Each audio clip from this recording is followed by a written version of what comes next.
আলোচনা। লেখককে প্রতিষ্ঠা দিতে কি পিছিয়ে পড়ছে বাণিজ্যিক পত্রিকা, এগিয়ে যাচ্ছে বিনে পয়সার সমাজ মাধ্যম? এটা আসলে একটা প্রশ্ন হিসাবে রাখা হয়েছে। আসলে কথা বলা সঙ্গে ভাষা ও ভবিষ্যৎ, এটা যে আমাদের প্রস্তাব বা এরকম কিছু নয়। আমরা বিভিন্ন বিষয় ঘাটাঘাটি করে এরকম কতগুলো জিনিস তৈরি করেছি যেগুলো নিয়ে আলোচনা হতে পারে, সেভাবে এই বিষয় নির্বাচন। এই ক্রেজ যখন তৈরি হচ্ছে, তার মানে তাঁবু তো সেই একটাই, সাহিত্য। ফলে একটা উটি ঢুকবে, নয় ক্রেজ ঢুকবে, সাহিত্য বাইরে পড়ে যাবে, আর নয় সাহিত্য আবার ফিরে আসবে, ক্রেজ বাইরে চলে যাবে। এটা বেশি দিনের নয়। এই ব্যাপারে সুবর্ণ বসু কী বলছে আমরা শুনি।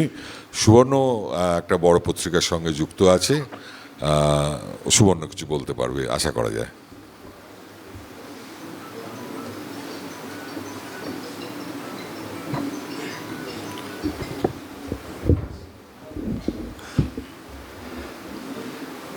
আমার সহবক্তা, সঞ্চালক মহাশয় এবং শ্রোতৃমণ্ডলীকে আমার সশ্রদ্ধ নমস্কার। কথামালায় কথা বলতে প্রতি বছর খুব ভালো লাগে, সুতরাং এই সুযোগটা এবছরও দেওয়ার জন্যে আমার ধন্যবাদ জানাই কর্তৃপক্ষকে। আমি প্রথমেই বলি, কৈফিয়ত দেওয়ার অনেক জায়গা আছে, কিন্তু আমি খুব সংযতভাবে কোনো কৈফিয়ত দেব না। আমি আমার কথাটুকুই বলবো, যথাসম্ভব সংক্ষেপে বলার চেষ্টা করছি। তাই আমাদের যে আজকে যে বিষয়টা সম্বন্ধে বলতে হচ্ছে, তার থেকে দুটো শব্দ আমি তুলে নেব। একটা হচ্ছে বাণিজ্যিক আর একটা হচ্ছে বিনে পয়সা। এখানে প্রথমেই একটা জিনিস পরিষ্কার করে দেওয়া ভালো, যে একটা বাণিজ্যিক পত্রিকায় লেখালেখি করতে গেলে বা সেখানে সুযোগ পেয়ে নিজের লেখাকে সর্বসমক্ষে আনতে গেলে যে প্রয়াসটা করতে হয়, সেটাও কিন্তু বিনে পয়সারই প্রয়াস। সেখানে কিন্তু টাকা পয়সা দিয়ে নিজের জায়গা তৈরি করতে হয় না। সেখানে যে লেখাটি তিনি পাঠান, যে লেখক পাঠান, সেই লেখাটির উৎকর্ষই একমাত্র বিচার্য। আরও একটা কথা, বাণিজ্যিক পত্রিকার লেখক তুলে আনবার বা লেখক তৈরি করবার কোনো দায় নেই, এ কথাটা ঠিক নয়। কারণ বাণিজ্যিক পত্রিকার নিজস্ব টিকে থাকার প্রশ্নেই সেটা জরুরি। দ্বিতীয় কথা যেটা বলতে শুরু করেছিলাম, বাণিজ্যিক পত্রিকা এবং বিনে পয়সার পত্রিকা। আমাদের বাঙালির উদারনৈতিকতা এবং তার যে বুদ্ধিজীবী সত্তা, এই ব্যাপারটা বাণিজ্য ব্যাপারটাকে খুব একটা ভালো চোখে দেখে না, কোনো দিনই দেখে না। বাণিজ্যটা খুব একটা সুবিধের জিনিস নয়। সংখ্যাগরিষ্ঠতা বা একটা লেখার জনপ্রিয়তা, সেই তার মানে সেটা লেখা খুব একটা হয়নি। জনপ্রিয়তা একটা লেখা ভালো হবার পরিপন্থী, এরকম একটা ধারণা তাদের মধ্যে থাকে। একজন লোক লিখে রোজগার করেন, এই ব্যাপারটা কোনো দিনই খুব প্রশংসা পায় বলে আমি দেখিনি। আমি লক্ষ্য করে দেখেছি, একজন যিনি ছবি আঁকেন তিনি ছবি আঁকবেন, যিনি গান তিনি গান গাইবেন, যিনি অভিনয় করেন তিনি অভিনয় করবেন। যার যা মেধা তিনি সেটা তো মানুষের কাছে তুলে ধরেন কিছু পারিশ্রমিক বা সাম্মানিকের বিনিময়ে। লেখার ক্ষেত্রে একটা অদ্ভুত ব্যাপার, লেখকের কাছ থেকে লেখা চাওয়া হয়, কিন্তু সেই লেখক লেখা দিতে সম্মত হলেন এবং খুব বিনীতভাবে বললেন, আমি কিন্তু লেখার জন্য এত টাকা পারিশ্রমিক নিয়ে থাকি। সেই লেখকের সম্বন্ধে আমি শুনেছি, নিজে কানে শুনেছি, শব্দটা ভালো নয়, ক্ষমা করবেন, আমি নিজে মুখে বলতে শুনেছি, যারা লেখা চাইতে এসেছিলেন তারা বলেছেন আড়ালে, সোশ্যাল মিডিয়াতেও, ভালো লিখলে কি হবে, পাক্কা চশমখোর, একটা লেখা বিনি পয়সায় দিতে পারলো না। আচ্ছা, কেন দেবে বলুন তো? এই যে বিনি পয়সা সমাজ মাধ্যম দেবে না কেন, তার একটা উল্টো দিক বলি। পাঠকদের একটা খুব সুন্দর স্বভাব আছে জানেন তো, বিনে পয়সার জিনিসকে খুব একটা পছন্দ করে না আলটিমেটলি। এবার সমাজ মাধ্যম কি বিনে পয়সায় লেখককে প্রতিষ্ঠা দিতে পারে? হ্যাঁ পারে, কিন্তু এই যে আমরা শুনেছি প্রতিষ্ঠার কোনো শর্টকাট হয় না, এখন দেখছি হ্যাঁ প্রতিষ্ঠার শর্টকাট হয়, কিন্তু আমার মনে হয় স্থায়ী প্রতিষ্ঠা, যেটা দীর্ঘদিন ধরে থাকে, তার শর্টকাট হয় না। এইটা আমাদের কিন্তু মনে রাখতে হবে। আর বাণিজ্যিক পত্রিকা, যে কোনো বাণিজ্যিক পত্রিকায় একটা স্ক্রিনিং সিস্টেমের মধ্যে দিয়ে লেখা বের করে। এবার সেটা একটা মনোনয়ন পদ্ধতি এখনও সেই গল্পটা কিছু সংখ্যক মানুষই পড়েন। এবার কিছু সংখ্যক মানুষ একটা গল্প পড়ছেন, সেটা সম্পাদক মণ্ডলী বা নির্বাচক মণ্ডলী বা কোট আনকোট এজেন্সি কিনা, সেটা নিয়ে লেখকের মাথা ঘামানো কি খুব প্রয়োজন? কারণ বাণিজ্যিক পত্রিকাটা তখনই বাণিজ্যিক পত্রিকা যখন সে তার একটা জায়গা প্রমাণ করেছে, যে মানুষের কাছে তার গ্রহণযোগ্যতাটা তৈরি করেছে। আমি আমার নিজের ক্ষেত্রেই বলবো, আমার বললে ভালো শোনাবে না, তবু নিজের উদাহরণ দেওয়াটাই সবচেয়ে ভালো। আমি ভালো দিকটাও বলছি, খারাপ দিকটাও বলছি। আমার প্রথম উপন্যাসটা শারদীয় দেশ পত্রিকায় প্রকাশিত হয়েছিল। বহু লোক পড়েছিলেন, ভালো লাগা মন্দ লাগা যাই হোক জানিয়েছিলেন। কিন্তু সেই বইটাই যখন এককভাবে বইমেলায় প্রকাশিত হয়, সেই বইটার কিন্তু একটা দেশ পত্রিকার উপন্যাস হিসেবে বইটার যেরকম রিভিউ, একক বই হিসেবে কিন্তু বইটার সেরকম রিভিউ নেই। তাহলে কি বুঝতে হবে? আমি একজন নতুন লেখক, আমাকে সেই জায়গাটা পাঠকরা তখন নাই দিতে পারেন, কিন্তু একটা বাণিজ্যিক পত্রিকা আমাকে সেই জায়গাটা দিয়েছিল বলে আমি তাও প্রথম দিকে কিছু সংখ্যক পাঠক পেয়েছিলাম। তাহলে বাণিজ্যিক পত্রিকা একজন লেখককে পরিচিতি দিতে ব্যর্থ, এই কথাটা বলা যাবে না। মানুষ কিন্তু এখনও, আচ্ছা পাঠক শিক্ষিত না অশিক্ষিত, পাঠক সাহিত্যের কি বোঝে, আদৌ বোঝে কি না, এই কথাগুলো খুব ভেগ এবং সাবজেক্টিভ। এই কথাগুলোর ব্যাখ্যায় আমি গেলাম না। আমি শুধু একটা জিনিসই মনে করি, পাঠকই কিন্তু সাহিত্যিকের ভগবান। যে কোনো সাহিত্যিকের কাছে পাঠকই হলো প্রথম পুরস্কার। আমি অনেক লেখককে এরকমও বলতে শুনেছি, শুনতে খারাপ লাগতে পারে, আমি আবারও ক্ষমা চেয়ে নিচ্ছি, যে বই দু রকমের হয়। একরকম মানুষ পড়েন, আর দ্বিতীয় রকম সেই বইগুলো পুরস্কার পায়। যাই হোক, আমি সেসবে যাচ্ছি না, কিন্তু বাণিজ্যিক পত্রিকা যে লেখককে প্রতিষ্ঠা দিতে পারে না সে কথাটা ঠিক নয়। উদাহরণ অসংখ্য আছেন, এবং লেখকরাও, আজকের দিনে প্রতিষ্ঠিত লেখকরা যে সর্বপ্রথম তাদের সবচেয়ে ভালো লেখাটা নিয়ে বাণিজ্যিক পত্রিকার দ্বারস্থ হচ্ছেন, এই কথাটাও তো মিথ্যে নয়। এই কথাটাও তো মিথ্যে নয়। তাহলে কি বলা যাবে যে বাণিজ্যিক পত্রিকা তাদের গ্রহণযোগ্যতা হারিয়ে ফেলেছে? এক্ষুনি হারিয়ে ফেললো। এই তো আগের সপ্তাহে বইমেলা শেষ হলো, একটু খেয়াল করে দেখবেন তো কোন স্টলগুলোতে সবচেয়ে বড় লাইন পড়েছিল। বাস্তব আর কিছু হাইপোথেটিক্যাল থিওরি কিন্তু এক নয়। বাণিজ্যিক পত্রিকার সঙ্গে যুক্ত আছি বলেই আমাদের একটু মাটিতে নেমে সাধারণ মানুষের মধ্যে থেকে কাজ করতে হয়, জানতে হয়, এবং আমাদের রিডার্স মিট বলে একটা ব্যাপার থাকে। সেখানেও কিন্তু পাঠকের অনেক মিষ্টি দুষ্টুমির পরিচয় আমরা পেয়েছি। আপনারা কি পড়েন তার এক কথায় বলছেন ওরহান পামুক, ফ্রান্স কাফকা, কিন্তু সমীক্ষা করে দেখা যাচ্ছে তারা কিনছেন সুনীল গঙ্গোপাধ্যায়, সমরেশ মজুমদার। হ্যাঁ, এই ছলনা কিন্তু পাঠকদের মধ্যে আছে, সবার মধ্যে আছে বলবো না, কিন্তু অনেকের মধ্যেই আছে। এটা আমাদের বহু রিডার্স মিটের অভিজ্ঞতার ফসল। আচ্ছা, আরও একটা কথা বলি, সমাজ মাধ্যমে যে সমস্ত লেখাগুলো বেরোয়, ঠিক আছে, অনেকেই ধৈর্য রাখতে পারলেন না যে আমি একটা বাণিজ্যিক পত্রিকায় লেখা জমা দেব। তারা সেটা একটা মনোনয়ন পদ্ধতির মধ্যে দিয়ে যাবে। আমার মতো অনেকেই তো সেখানে লেখা জমা দিয়েছেন। 6 মাস সময় লাগবে, 7 মাস সময় লাগবে, অত কে দেয়? আমাকে তো সমাজ মাধ্যমে একটা বাড়ির বাইরের দিকে দেওয়াল দিয়েছে, সেখানে দেওয়াল লিখনের মতো করে আমি লেখাটা টাঙিয়ে দিই, সবাই পড়ুক, এসে কমেন্ট করুক, হাততালি দিক, সাবস্ক্রাইব করুক, সব কিছু করুক, এটা তার স্বাধীনতা, এটা তিনি করতেই পারেন।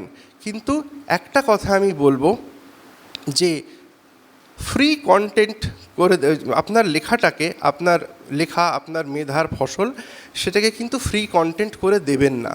বাণিজ্যিক পত্রিকার যে স্ক্রিনিং প্রসিডিওরটা থাকে তার কিন্তু একটা গুরুত্ব আছে।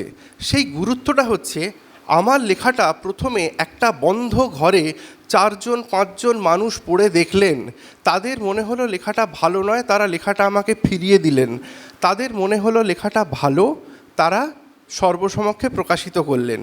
তারাও মানুষ, কেউ আর্টিফিশিয়াল ইন্টেলিজেন্স দিয়ে তাদের নির্বাচন সমিতি চালায় না, সুতরাং তাদের ভুল হতেই পারে। সুতরাং আমরা অবশ্যই মনে রাখবো যে একটা বাণিজ্যিক পত্রিকায় কোনো লেখা অমনোনীত হলো বা ফেরত এলো মানে সে লেখাটা খারাপ, সেটা কখনোই নয়।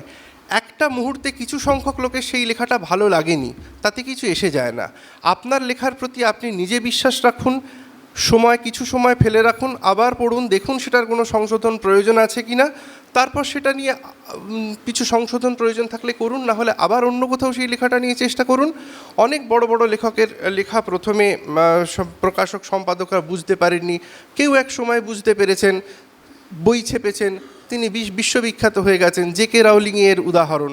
তা আমি এই কথাটাই বলতে চাই যে একটা লেখা কিছুজন দেখে খারাপ বলে ফেরত দিয়ে দিল, সেটা একরকম, কিন্তু আমার লেখা আমার কাছে সবসময় ভালো। প্রত্যেক মানুষই তার নিজস্ব সৃষ্টি, যার পেছনে তার ঘাম ঝরিয়েছেন তিনি, সেটা সবসময় তার কাছে ভালো, সেটা সম্বন্ধে তিনি নিরপেক্ষ হতে পারেন না। আমার প্রতিবেশী এসে বলল, দাদা আপনার ছেলে ঢিল ছুঁড়ে আমার জানলার কাঁচ ফাটিয়ে দিয়েছে। আমি বললাম, আহা কি সুন্দর টিপ, এইটুকু ছেলে ঠিক ফাটিয়েছে তো জানলাটা। এই রকম ব্যাপার হয়ে যায়। সুতরাং কিছু নিরপেক্ষ মানুষ যদি আপনার লেখাটা প্রথমেই খারাপ বলে ফেরত দিয়ে দেন, জানবেন আপনার সংশোধনের জায়গা রইল। আর আপনার লেখাটা যদি আপনার মনে হচ্ছে ভালো কিন্তু আসলে লেখাটা হয়নি, সেই লেখাটা যদি আপনি সোশ্যাল মিডিয়াতে তুলে ধরেন, সেক্ষেত্রে কিন্তু আপনার নিন্দেই হবে বেশি। সুতরাং কোনো না কোনো একটা স্ক্রিনিং প্রসিডিওরের ওপরে আমাদের ভরসা রাখতে হয়। তাই আমি বলবো, সোশ্যাল মিডিয়াতে আপনার লেখা প্রকাশ করবার স্বাধীনতা আছে, আপনি নিশ্চয়ই প্রকাশ করুন, কিন্তু সাহিত্যকে এরকমভাবে 12 হাটের কানাকড়ি করে দেবেন না। আপনার সাহিত্যে যদি সাহিত্য গুণ থাকে, আপনার লেখা বাণিজ্যিক পত্রিকা না ছাপুক, কোনো লিটল ম্যাগাজিনে ছাপবে। আর আপনার লেখায় যদি সাহিত্য গুণ থাকে, সেটা কলকাতা শহরের বাণিজ্যিক পত্রিকার দরকার নেই। পশ্চিমবঙ্গের প্রত্যন্ততম গ্রামের লিটল ম্যাগাজিনে ছাপলেও দেখবেন পাঠক সেই লেখা খুঁজে নিয়ে পড়ছে। কারণ হিরে কয়লা খনিতে তৈরি হলেও হিরেকে কয়লা ঢাকা দিতে পারে না, হিরের ঔজ্জ্বল্য সবসময় একই রকম থাকে। আর সবচেয়ে বড় কথা, যারা লেখকরাও এখন অনেকে ফেসবুকে আছেন, সমাজ মাধ্যমে আছেন, অনেকেই কিন্তু নেই। এই মুহূর্তের খুব জনপ্রিয় লেখক, ভালো লেখক, তাদের সম্বন্ধে কথা বলার আমার কোনো যোগ্যতা নেই। তারা নিজেদের যোগ্যতা অনেক দিন ধরে প্রমাণ করে এসেছেন, পাঠকের হৃদয়ে মনে জায়গা তৈরি করে নিয়েছেন। তারা সমাজ মাধ্যমে নেই, কিন্তু তাতে কিছু এসে যায়নি। তারা তাদের জায়গাটা করেওছেন, ধরেও রেখেছেন, রাখছেনও। সুতরাং আমি একটা কথাই বলবো, এখন অনেক লেখক তারা ফেসবুকে বা সমাজ মাধ্যমে নিজস্ব বইপত্রের প্রচার করেন, নিজস্ব বই বেরিয়েছে বলে বন্ধুদের জানান, সব কিছু করেন, নিজের লেখালেখি টিজার দেন, এই সব পর্যন্ত ঠিক আছে। কিন্তু আমার মনে হয় সোশ্যাল মিডিয়া এগিয়ে যাচ্ছে, বাণিজ্যিক পত্রিকা পিছিয়ে পড়ছে, এটা একটু একদেশদর্শী মতামত। সুতরাং এইটাকে আমি খুব একটা মেনে নিতে পারলাম না। আমি এই বিষয়টার বিপক্ষেই মত প্রকাশ করছি। এখনও কি হওয়া উচিত কি হওয়া উচিত নয় সে কথা থেকে সরে গিয়ে আমি বলবো, বাস্তব হচ্ছে সংখ্যাগরিষ্ঠ পাঠক এখনও বাণিজ্যিক পত্রিকার উপরে ভরসা রাখেন। সুতরাং একজন লেখককে যদি সেই অর্থে বাণিজ্যিক প্রতিষ্ঠা পেতে হয়, তাহলে কিন্তু বাণিজ্যিক পত্রিকা দ্বারস্থ হতে হবে। আর আমার ধারণা, একজন মানুষ যখন লেখালেখি করেন, তখন বাণিজ্যিক পরিচিতি এবং পাঠক সমক্ষে আসার জন্যেই করেন। যদি শুধু আনন্দ পাওয়ার জন্যে লেখা হতো, তাহলে তো তিনি ডায়েরিতে লিখে সিন্ধুকে তুলেও রাখতে পারতেন। আর ফেসবুক সমাজ মাধ্যম, সে তো সবসময় রইল, সেখানে সব কিছু লেখা যায়, যা ইচ্ছে তাই যখন খুশি লেখা যায়। শুধু একটা কথা বলে আমি শেষ করব, যে মনে রাখতে হবে, যা ইচ্ছে তাই আর যাচ্ছে তাই এর মধ্যে বিভেদ রেখাটা কিন্তু খুব সূক্ষ্ম, এইটা আমাদের ভুলে গেলে চলবে না।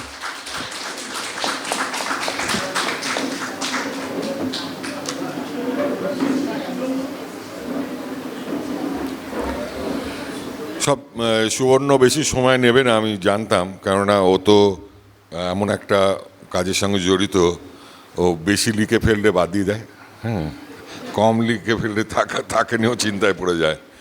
তো ফলে পরিমিতি বোধ ওর সাংঘাতিক, খুব ভালো বলেছে। তো আমাদের এখানে যে ফেসবুকের উঠে আসা লেখক, তাদেরও খাটতে হয়, খুব খাটতে হয়। এমন একজন আছেন যিনি মানে ছোট ছোট লেখা ছাড়েন ফেসবুকে, আর বড় লেখাটা বই আকারে দিয়ে দেন, মানে এমন পপুলারিটি। এবার সেই ছোট লেখাটা হচ্ছে কীরকম, একটু সময় নিয়ে এটা যতটা পারবো ছোটো করেই বলবো। উনি লিখছেন, সেদিন মিথ্যে কথা লিখছেন, পরিষ্কার বোঝা যাচ্ছে। অটো করে যাচ্ছিলাম, তো অটোওয়ালা খুব আস্তে চালাচ্ছে, আমি বলছিলাম যে জোরে চালাও জোরে চালাও, বলো না জোরে চালানো যাবে না, মা বোনেদের ব্যাপার বুঝতেই পারছেন। ওর পাশে আর একজন ইয়াং মহিলা বসেছিলেন, হ্যাঁ বুঝতেই পারছেন চালানো যাবে না। তখন উনি লিখছেন কত ভালো অটোটা, মাসের কটা দিন মেয়েরা যে ভোগে সেটা কত ভাবছে, তার বাড়িতে ঘর বাড়ি আছে। তার মানে যে অটোতে প্রথমে উঠেছিল সে কি অটোটাকে বলেছিল যে আমার এখন শরীর খারাপ চলছে, আস্তে চালাবে? কোনো মেয়ে বলতে পারবে? কিন্তু খেয়ে যাচ্ছে লোকে, এগুলো পপুলার ব্যাপার। হা হা হা হা করে উড়ে বাবা, কমেন্টের বন্যা, লাইকের বন্যা। তো একজন আবার লিখলেন যে পাঁচিল ভেঙে ফেলা হলো, কবন্ধ পড়ে গেল মাটিতে, তার চোখ জল জল করে উঠছে। আরে কবন্ধ চোখ কোথায় রে ভাই? লম্বা লাইন বই সই করানোর জন্যে। এরা কারা? এবং এই প্রকাশকরা কিন্তু তাদের প্রচুর বই ছাপছে। আমাদের বন্ধু প্রচেত গুপ্ত কোনো দিন ফেসবুকে নেই। প্রচেত গুপ্তর সামনে যে লেখা প্রচেত গুপ্তের, তার সামনে তো এই লাইনটা হওয়া উচিত। এই ভদ্রমহিলা কবন্ধের চোখ দেখে প্রচেত গুপ্তকে ছাড়িয়ে চলে যাচ্ছে। তো আজকে আমাদের ভালো লাগছে যে আমরা এই আলোচনাটা করতে পারছি, এবং আজকে প্রচেত এসছে। প্রচেত না হলে একই কথা আমি বলতাম, আমার তো একটা পেজ আছে, ওর পেজও নেই। হ্যাঁ, আমি একটা পেজের আড়ালে কিছু কথা বলি, প্রচেত পেজও নেই। ও তো দিব্যি সই করে, ঘুরতে ফিরতে সই করে। কিন্তু আমি চাইতাম যে প্রচেতের সামনে ওই লাইনটা পড়ুক, যেমন একজন অভিনেতার সামনে পড়েছিল, সেই একটাই বই লিখেছিল যেটা রাজিকা বললেন আমাদের। সত্যি সেই একটাই বই লিখেছে, তার সামনে প্রচুর লাইন। আর যে ছবি দিচ্ছে ফেসবুকে, আমার স্বপ্নের পুরুষ, আমার আজকে অমুক হলো, স্বপ্নের পুরুষ লিখতে পারুক না পারুক, একটা বই লিখুক, কিছু যায় আসে না, সে একটা বই লিখে সই। তাহলে কি আমাদের সাহিত্য এইভাবে চলবে? বলছে আমাদের সুবর্ণ, বলছে যে এখনও যোগ আছে, এখনোটা ওকে বলতে হচ্ছে। ও বলতে পারছে না চিরকাল থাকবে, মানে একটা আশঙ্কা আছে কিছুদিন পর আসলে ওটাই সাহিত্য হয়ে যাবে।